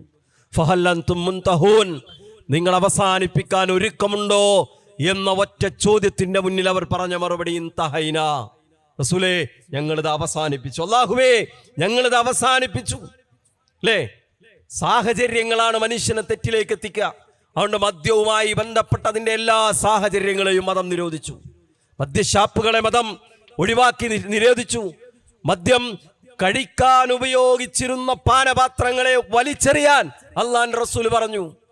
ഒരു ദിവസം മദ്യം നുണയാതെ ഉറങ്ങാൻ പറ്റാതിരുന്ന സമൂഹം അവർ കുടിച്ചിരുന്ന മദ്യക്കോപ്പുകൾ ദൂരെ എറിഞ്ഞു. അറിയോ? ചുരങ്ങത്തോടുകളിൽ ഈത്തപ്പന മരത്തിന്റെ അടിമുട്ടി വെട്ടിയെടുത്ത് അതിന്റെ ഉള്ളു തുറന്ന് മദ്യം വാറ്റാൻ ഉപയോഗിച്ചിരുന്ന പാത്രങ്ങൾ ഉണ്ടാക്കിയിരുന്നതാണ്. ദൂരെ എറിഞ്ഞു അവർ. ഇനി ഞങ്ങൾക്കിത് വേണ്ടെന്ന് പ്രഖ്യാപിച്ചു. അവർ ഉണ്ടാക്കി വെച്ച മദ്യങ്ങളെ അവർ ഒഴിച്ചു കളഞ്ഞു. ഒന്നാലോചിച്ച് നോക്കി. പ്രവാചകൻ പറഞ്ഞു, മദ്യപിക്കുന്നവന്റെ കൂടെ ഇരിക്കുക പോലും ചെയ്യരുത്. മദ്യപിക്കുന്നവന്റെ കൂടെ ഇരിക്കാൻ പോലും പാടില്ലെന്ന് ഇസ്ലാം പഠിപ്പിച്ചു. പൂർണ്ണമായും മദ്യനിരോധിത സമൂഹത്തെ ഉണ്ടാക്കാൻ കഴിയുമോ? കഴിയുമെന്ന് ഇസ്ലാമിക ചരിത്രത്തിൽ തെളിയിക്കപ്പെട്ടു. എന്തിനു വേണ്ടി അവർ ചെയ്തത്? പരലോകത്ത് രക്ഷപ്പെടാൻ, സ്വർഗത്തിൽ ഇടം കിട്ടാൻ, അവിടുത്തെ മദ്യം നുണയാൻ, അവിടുത്തെ സുഖസൗകര്യങ്ങൾ ആസ്വദിക്കാൻ. ഞാൻ പറഞ്ഞത്, നാളെ പരലോകമുണ്ടെന്നും ഞാനൊരു വിചാരണയെ നേരിടുമെന്നും എൻ്റെ അള്ളാഹു എന്നെ നിരീക്ഷിച്ചു കൊണ്ടിരിക്കുന്നുണ്ട് എന്നുമുള്ള ബോധമാണ് ഒരു മനുഷ്യന്റെ ജീവിതത്തിന്റെ അകവും പുറവും നന്നാക്കിയെടുക്കാൻ ഉപകാരപ്പെടുക. വേറെ ഒരു മാർഗമില്ല. പടച്ചവനോട് ഞാൻ കണക്ക് പറയണല്ലോ, എൻ്റെ റബ്ബ് എന്നെ കാണുന്നുണ്ടല്ലോ എന്ന ബോധം കൊണ്ട് മാത്രമേ ഒരു മനുഷ്യനെ നന്നാക്കാൻ പറ്റുള്ളൂ. അങ്ങനെ ഒരു കുട്ടി ഉണ്ടായാലോ, ഓൻ ഏത് ഹോസ്റ്റൽ മുറിയിൽ പോയാലും ഓന്റെ വ്യക്തിത്വത്തെ കാത്തു സൂക്ഷിക്കും. ലോകത്തിന്റെ ഏത് ദിക്കിൽ പോയി പഠനം നടത്തിയാലും, ഏത് സഹപ്രവർത്തകന്റെ കൂടെയാണെങ്കിലും, ആര് മദ്യം വെച്ച് നീട്ടിയാലും, ഒരു പഫ് സ്മോക്കിന് വേണ്ടി മുന്നിലേക്ക് വെച്ച് നീട്ടിയാലും അവൻ പറയും, നോ, എനിക്ക് വേണ്ട, ഇത് ഹറാമാണ്, ഇത് നിഷിദ്ധമാണ്. അല്ലേ? നമ്മളിങ്ങനെ ന്യായീകരിക്കുക ഓരോന്നിനെ. എന്താ മദ്യം അത്ര പ്രശ്നമല്ല, മദ്യാവാ മറ്റുള്ളവർക്ക് ഉപകാരം ഇല്ലാതിരുന്നാൽ മതി. സോഷ്യൽ ഡ്രിങ്ക്, വേറൊരാൾക്ക് ഉപദ്രവം ഇല്ലാതിരുന്നാൽ മതി. അത് ഉയർന്ന ചില കാറ്റഗറിയിലുള്ള ചില പാർട്ടികളിലൊക്കെ അതാകാം. ഇതൊക്കെ പറയണത് ഇസ്ലാം പഠിപ്പിച്ചതെന്താ? ഇത് അസ്കറ കസീറുഹു ഫഖലീലുഹു ഹറാം. എത്ര സുന്ദരമാണ് മതത്തിന്റെ കാഴ്ചപ്പാട്. കൂടുതൽ ഉപയോഗിച്ചാൽ ലഹരിയുണ്ടാകുന്നതിന്റെ അല്പം പോലും ഹറാമാണ്. ഒരു ഗ്ലാസ് കുടിച്ചാൽ, ഒരു കുപ്പി കുടിച്ചാൽ ലഹരി ബാധിക്കുന്നതിന്റെ 1 മില്ലി പോലും ഹറാമാണ് എന്ന് പഠിപ്പിച്ച സുന്ദരമായ എന്താശയമാണ് ലോകത്തുള്ള സുഹൃത്തുക്കളെ. മദ്യം മാത്രമാണോ ലഹരി ഉണ്ടാക്കുന്നതെല്ലാം? കുല്ലു മുസ്കിരിൻ ഖംർ വ കുല്ലു ഖംറിൻ ഹറാം. ആരെങ്കിലും ജീവിതത്തിൽ ഏതെങ്കിലും ഒരു നിമിഷത്തിൽ, ഒരു ചാബല്യ നിമിഷത്തിൽ ലഹരിയോട് എവിടെയെങ്കിലും സമരസപ്പെട്ടിട്ടുണ്ടെങ്കിൽ സഹോദരങ്ങളെ മനസ്സിലാക്കണം, നമ്മുടെ റബ്ബ് നിഷിദ്ധമാക്കിയതാണത്. നമ്മുടെ റബ്ബ് നിഷിദ്ധമാക്കിയതാണത്. കഴിയുന്നതിന്റെ ആദ്യ നിമിഷത്തിൽ തന്നെ അതിനോട് സലാം ചൊല്ലാൻ, അതിനോട് വിട പറയാൻ നമ്മൾ ധൈര്യം കാണിക്കേണ്ടതുണ്ട്. ലോകത്ത് എല്ലാ ലഹരി ഉണ്ടാക്കുന്നതും ഹംറാണ്. എല്ലാ ഹംറും ലഹരിയാണ്, ഹറാമാണ്. എല്ലാ ഹംറും നിഷിദ്ധമാണ്. അത് ഭൂമിയിൽ ഉണ്ടാകുന്നതാണെങ്കിലും, വാറ്റിയെടുക്കുന്നതാണെങ്കിലും, വലിയ ഫാക്ടറികളിൽ ഉണ്ടാക്കുന്നതാണെങ്കിലും, അല്ലേ, അത് നാട്ടിലെ അങ്ങേയറ്റം പാവപ്പെട്ടവൻ ഉപയോഗിക്കുന്നതാണെങ്കിലും, കോട്ടും സ്യൂട്ടുമിട്ട് ഒരാൾക്ക് 10,000-വും 25,000-വും ഒരു വ്യക്തിക്ക് തലയെണ്ണി അത്തരം പാർട്ടികൾ നടത്തുന്ന പാർട്ടികളിൽ വിളമ്പുന്നതാണെങ്കിലും, എയറോപ്ലെയിനിൽ വിളമ്പുന്നതാണെങ്കിലും, നാട്ടിലെ കള്ള് ഷാപ്പിൽ വിളമ്പുന്നതാണെങ്കിലും, പുകക്കുന്നതാണെങ്കിലും, വലിക്കുന്നതാണെങ്കിലും മതം നിഷിദ്ധമാക്കിയിട്ടുള്ളത് ഹറാമാണ്. തർക്കമില്ലാത്തതാണ്. അതിന്റെ എല്ലാ തലവും ഹറാമാണ്. ലാ യദ്ഖുലുൽ ജന്നത മുദ്മിനുൽ ഖംർ. നിങ്ങൾക്ക് അതിൽ നിന്ന് വിട പറയാൻ കഴിയുന്നില്ലേ, അവൻക്ക് സ്വർഗം നിഷിദ്ധമാണ്. മുദ്മിനുൽ ഖംറ സ്വർഗത്തിൽ പ്രവേശിക്കുകയില്ലെന്നാണ് 7 വാനങ്ങൾക്കപ്പുറത്ത് നിന്നുള്ള വഹയിന്റെ അടിസ്ഥാനത്തിൽ അല്ലാഹുവിന്റെ റസൂൽ സല്ലല്ലാഹു അലൈഹി വസല്ലം നമ്മെ പഠിപ്പിച്ചത്. അതുകൊണ്ട് ഇവിടെ എങ്ങനെങ്കിലുമൊക്കെ കഴിഞ്ഞുകൂടിയാൽ മതി, ഇവിടെ ഇങ്ങനെ അടിച്ചു പൊളിച്ച് കഴിഞ്ഞാൽ മതി. പരമാവധി 60 കൊല്ലല്ലേ, 70 കൊല്ലല്ലേ, അല്ലേ, ഒരു 10 കൊല്ലല്ലേ, കല്യാണം കഴിക്കോളൊക്കെല്ലേ ഇത് പറ്റുള്ളൂ എന്നൊക്കെ ചിന്തിക്കും. പക്ഷേ രക്ഷപ്പെടാൻ കഴിയില്ല. വിവാഹമോചനങ്ങളുടെ കഥകൾ പെരുക. എന്താ കാരണം? അയാള് ലഹരി ഉപയോഗിക്കുക, അയാൾ MDMA അടിമയാണ്. എത്ര കേസുകളാണ് ഓരോ ദിവസവും നമുക്ക് അഡ്രസ് ചെയ്യേണ്ടി വരുന്നത്. കല്യാണം കഴിയോളതിലൊക്കെ നിന്ന് പിന്നെ രക്ഷപ്പെടാന്നൊക്കെ ചിന്തിക്കും. നടക്കൂല സുഹൃത്തുക്കളെ. ഒരു തവണത്തേക്ക് എന്ന് ചിന്തിക്കും, അവസാനിപ്പിക്കാൻ കഴിയില്ല. ഇത് അവസാനത്തേതാണെന്ന് ഓരോ സിപ്പെടുക്കുമ്പോഴും പറയും, പക്ഷെ അവസാനിപ്പിക്കാൻ കഴിയില്ല. പോകാതിരിക്കുക, അടുക്കാതിരിക്കുക, ആ വൃത്തികെട്ട ലോകത്തേക്ക് കാലെടുത്തു വെക്കാതിരിക്കുക, അതിന്റെ വാതിലുകളിൽ ഒരിക്കൽ പോലും മുട്ടി നോക്കാതിരിക്കുക. ഒന്ന് ടേസ്റ്റ് അറിയട്ടെ എന്ന് നിങ്ങളുടെ മനസ്സിലൊരു ചിന്ത വരുന്നുണ്ടെങ്കിൽ അത് ശൈത്താനിട്ടിരുന്ന നിങ്ങളെ നരകത്തിന്റെ കഠോരമായ റബ്ബിന്റെ ശിക്ഷയുടെ ലോകത്തേക്ക് വലിച്ചിഴച്ചു കൊണ്ടുപോകാൻ അത് നമ്മൾ മറക്കരുത്. ദീനനുസരിച്ച് റബ്ബിനെ സൂക്ഷിച്ച് ജീവിക്കുന്ന ഒരു മനുഷ്യനെ സംബന്ധിച്ചിടത്തോളം അയാളുടെ ലഹരിയിൽ അയാൾ മുക്തനായിരിക്കും. ലൈംഗിക രംഗത്ത് അയാൾ സദാചാരം കാത്തു സൂക്ഷിക്കുന്നവനായിരിക്കും. ജീവിതത്തിന്റെ സായം സന്ധ്യയിലെത്തി നിൽക്കുന്ന മാതാപിതാക്കൾക്ക് അവരുടെ ഛർദിൽ കയ്യിൽ ഏറ്റുവാങ്ങും. അവരുടെ മലമൂത്രങ്ങൾ യാതൊരുവിധ മുഖത്തൊരു ചുളിവുമില്ലാതെ അവരുടെ മൂത്രം പോയ അവരുടെ ബെഡ്ഷീറ്റ് വൃത്തിയാക്കാൻ, മലം പോയ അവരുടെ കിടപ്ര വൃത്തിയാക്കാൻ യാതൊരുവിധ മടിയുമില്ലാതെ അവർക്കത് നിർവഹിക്കാൻ കഴിയും. അവർ നാട്ടുകാർക്ക് ഗുണമുണ്ടാകും, നാട്ടിലെ അനാഥകൾക്ക് ഗുണമുണ്ടാകും, അഗതികൾക്ക് ഗുണമുണ്ടാകും, സമൂഹത്തിന് ഉപകാരമുള്ളവനാകും. ആര്? അള്ളാഹനെ സൂക്ഷിച്ച് ജീവിക്കുന്നവൻ, അള്ളാഹുവിനെ ഭയപ്പെട്ട് ജീവിക്കുന്നവൻ. ആ ഒരു ജീവിതത്തിലേക്കാണ് നമ്മൾ മടങ്ങിപ്പോകേണ്ടത്. ഞാൻ എവിടെ പോയിരുന്നാലും മുആദ് ബിൻ ജബൽ റളിയല്ലാഹു അൻഹുവിനെ അള്ളാഹിന്റെ റസൂൽ സല്ലല്ലാഹു അലൈഹി വസല്ലം യമനിലേക്ക് പോകുമ്പോൾ കൊടുത്തൊരു ഉപദേശം കൂടി പറഞ്ഞ് ഞാൻ അവസാനിപ്പിക്കട്ടെ. ഇത്തഖില്ലാഹ ഹൈസുമാ കുൻത്. നീ എവിടെയായിരുന്നാലും അള്ളാഹിനെ സൂക്ഷിക്കണം, എവിടെയായിരുന്നാലും അള്ളാഹിനെ സൂക്ഷിക്കണം. ഭാര്യ അടുത്തില്ലാത്തപ്പോഴും, ഭർത്താവ് അടുത്തില്ലാത്തപ്പോഴും, മാതാപിതാക്കൾ കൂടെയില്ലെങ്കിലും, നാട്ടുകാരും കാണുന്നില്ലെങ്കിലും, കൂട്ടുകാരും സമീപത്തില്ലെങ്കിലും, അധ്യാപകരുടെ ശ്രദ്ധയിൽ വരാത്ത സ്ഥലത്താണെങ്കിൽ പോലും ഞാൻ പൂർണ്ണമായും സ്വകാര്യതയിലാണെന്ന് വാതിലടച്ച് ബോൾട്ടിട്ട് ഉറപ്പുവരുത്തുമ്പോഴും സഹോദരങ്ങളെ, ഇടനെഞ്ചിൽ കേൾക്കുന്ന ഹൃദയസ്പന്ദനത്തിന്റെ ആ താളമുണ്ടല്ലോ, അതറിയുന്നവനാണ് റബ്ബ്, അതറിയുന്നവനാണ് റബ്ബ്. അവനെ മറച്ചു വെച്ച് ഒന്നും ചെയ്യാൻ നമുക്ക് കഴിയില്ല. അതുകൊണ്ട് ഇത്തഖില്ലാഹ ഹൈസുമാ കുൻത്, എവിടെയായിരുന്നാലും അള്ളാഹുവിനെ സൂക്ഷിക്കുക. അത്ബഇ സയ്യിഅത്തൽ ഹസനത തംഹുഹാ, തെറ്റുപറ്റിയാൽ കൂടുതൽ നന്മ ചെയ്യുക. ഓരോ നന്മയും സംഭവിച്ചു പോയ തിന്മകളെ മായ്ച്ചു കളയും. അത്തരമൊരു ജീവിതമാണ് ഉണ്ടാകേണ്ടത്. അള്ളാഹു അതിനെ നമ്മെ അനുഗ്രഹിക്കുമാറാകട്ടെ. അല്ലാഹുമ്മ സ്വല്ലി വസല്ലിം അലാ നബീന മുഹമ്മദ് വൽഹംദുലില്ലാഹി റബ്ബിൽ ആലമീൻ. അസ്സലാമു അലൈക്കും വറഹ്മത്തുള്ളാഹി.